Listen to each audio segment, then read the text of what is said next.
اعوذ باللہ من الشیطان الرجیم بسم اللہ الرحمن الرحیم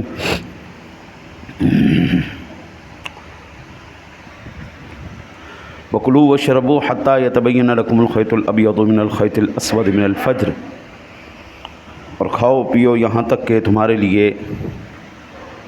ظاہر ہو جائے سفیدی کا ڈورا سیاہی کے ڈورے سے۔ ثُمَّ أَطِمُّوا الصِّيَامَ إِلَى اللَّيْلِ، اور پھر رات آنے تک روزے پورے کرو۔ وَلَا تُبَاشِرُوهُنَّ وَأَنْتُمْ عَاكِفُونَ فِي الْمَسَاجِدِ، اور عورتوں کو ہاتھ نہ لگاؤ جب تم مسجدوں میں اعتکاف سے ہو۔ تِلْكَ حُدُودُ اللَّهِ فَلَا تَقْرَبُوهَا، یہ اللہ کی حدیں ہیں، ان کے پاس نہ جاؤ۔ كَذَلِكَ يُبَيِّنُ اللَّهُ آيَاتِهِ لِلنَّاسِ لَعَلَّهُمْ يَتَّقُونَ، اور اللہ یوں ہی بیان کرتا ہے لوگوں سے اپنی آیتیں کہ کہیں انہیں پرہیزگاری ملے۔ وَكُلُوا وَاشْرَبُوا حَتَّى يَتَبَيَّنَ لَكُمُ الْخَيْطُ الْأَبْيَضُ مِنَ الْخَيْطِ الْأَسْوَدِ مِنَ الْفَجْرِ، اور کھاؤ پیو یہاں تک کہ تمہارے لیے ظاہر ہو جائے سفیدی کا ڈورا سیاہی کے ڈورے سے پھوٹ کر۔ ثُمَّ أَتِمُّوا الصِّيَامَ إِلَى اللَّيْلِ، پھر رات آنے تک روزے پورے کرو۔ اس پر میں اشارتاً کل میں نے عرض کیا تھا، آج پھر میں عرض کر دیتا ہوں۔ رات کو سیاہ ڈورے سے اور صبح کو سفید ڈورے سے تشبیہ دی گئی ہے، یعنی تمہارے لیے کھانا پینا رمضان کی راتوں میں مغرب سے صبح تک مباح فرمایا گیا۔ مغرب سے صبح تک کھانا پینا مباح فرمایا گیا، اور فجر سے لے کر مغرب تک کھانا پینا منع کر دیا گیا۔ یہاں سے ایک بات پتہ چلتی ہے، اور ایک بڑا اہم مسئلہ، چونکہ رات 4 بجے 3 بجے اکثر لوگ ساتھی اٹھتے ہیں، کہیں رات کو احتلام ہو جائے یا رات کو بندہ جمع کر کے سویا، صبح اٹھا، اب وہ اس کے پاس اتنا وقت ہے کہ یا تو سحری کر لے یا غسل کر لے۔ اب ان دونوں صورتوں میں کیا کرے؟ سحری کرتا ہے تو غسل رہتا ہے، غسل کرتا ہے تو سحری رہ جاتی ہے، آگے کام خراب ہو جائے گا۔ تو ہمارے علماء فرماتے ہیں اس آیہ مبارکہ سے یہ مسئلہ اخذ ہوتا ہے کہ اگر جنابت کی حالت میں بھی صبح ہو جائے تو کوئی حرج نہیں، روزے پر کوئی فرق نہیں پڑے گا۔ آپ سحری کریں، وقت کم ہے، پہلے سحری کریں، سحری کرنے کے بعد پھر آپ غسل کر لیں۔ ٹھیک ہے جی۔ یہاں سے ایک مسئلہ یہ بھی نکلا کہ رمضان کے روزے کی نیت دن میں بھی جائز ہے۔ یہ میں نے حدیث پاک چند دن پہلے ہی میں نے عرض کی تھی، برکت کے طور پہ میں پھر آپ کو عرض کر دیتا ہوں۔ میرے آقا نبی اکرم صلی اللہ علیہ وسلم کا فرمان عالی شان ہے، ان حفصۃ قالت قال رسول اللہ صلی اللہ علیہ وسلم من لم یجمع الصیام قبل الفجر فلا صیام له، رواہ ترمذی، کہ اماں جی حفصہ فرماتی ہیں کہ یا رسول اللہ صلی اللہ علیہ وسلم نے فرمایا جو فجر سے پہلے روزے کا ارادہ یا نیت نہ کرے اس کے روزے نہیں ہوتے۔ اب یہ حدیث کس کے لیے ہے؟ یہ حدیث ہے غیر معین روزوں کے لیے۔ غیر معین کون سے ہوتے ہیں روزے؟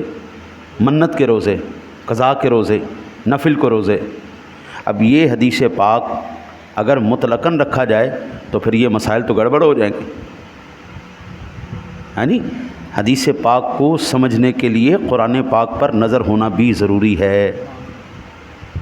جب تک حدیث سمجھ میں نہیں آئے گی، جب تک قرآن سمجھ میں نہ آئے۔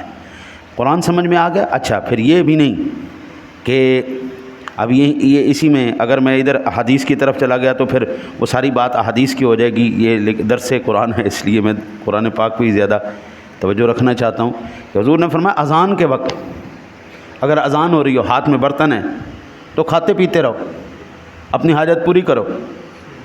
اب یہ بات کس کے لیے ہے؟ یہ فجر کی اذان کے لیے نہیں ہے، یہ مغرب کی اذان کے لیے ہے۔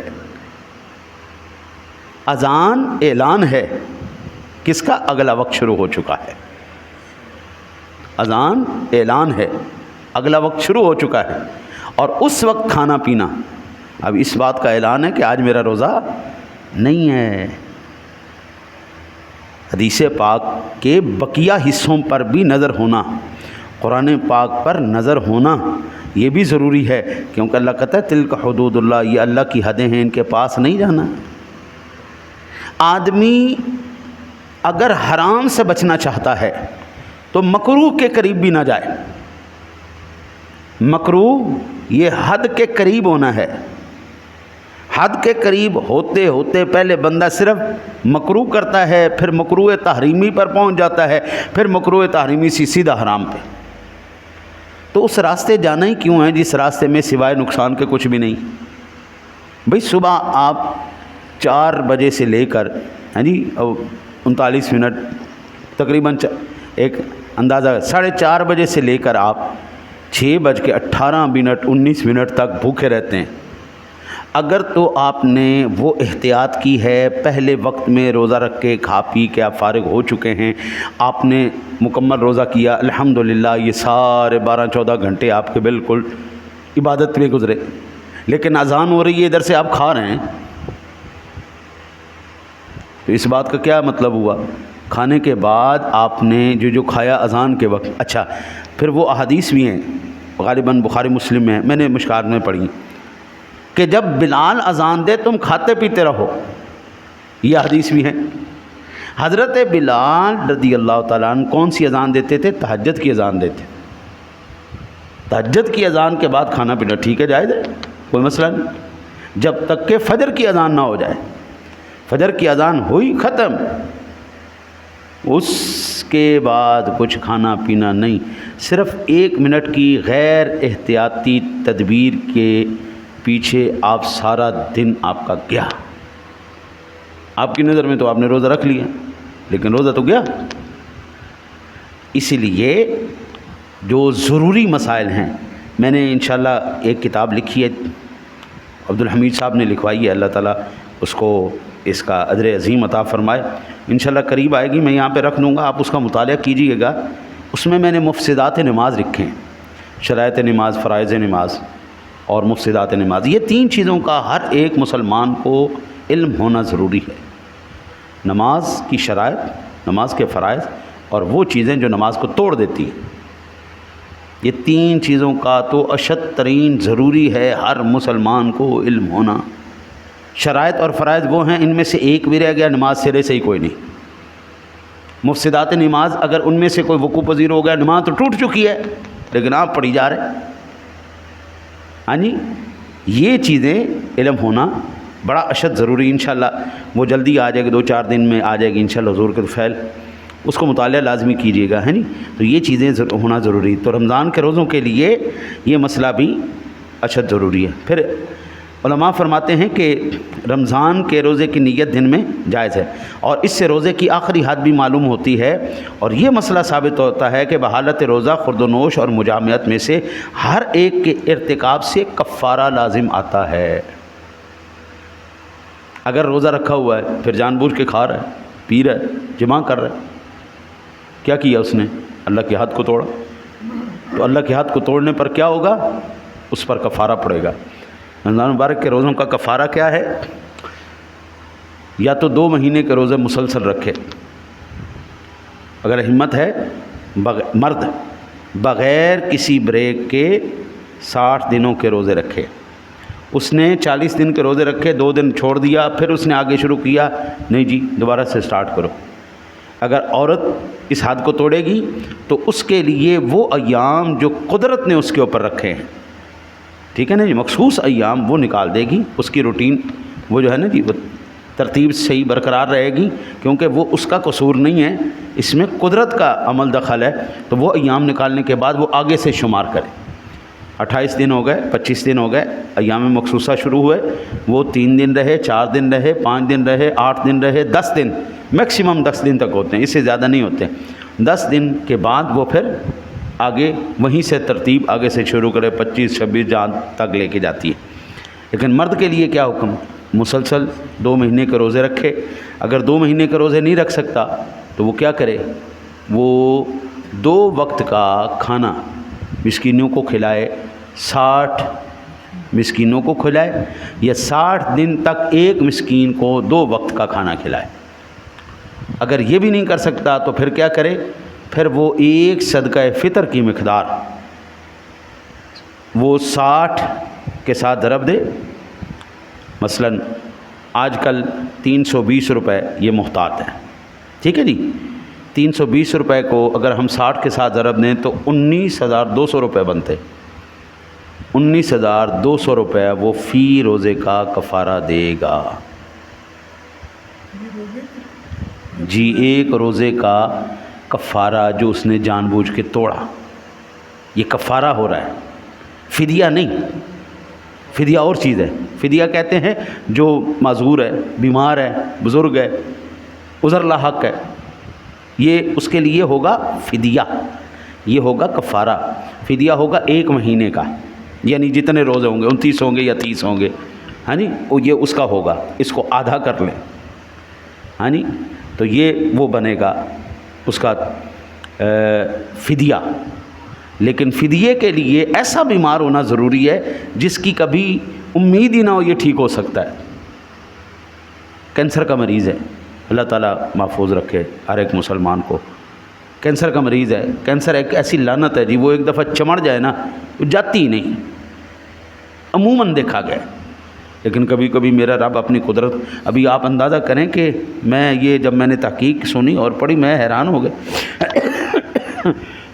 وہ کہتے ہیں جی یہ جو جگر کا کینسر ہوتا ہے نا جی، جگر کا کینسر، اس میں جگر کو تبدیل کر دیتے ہیں.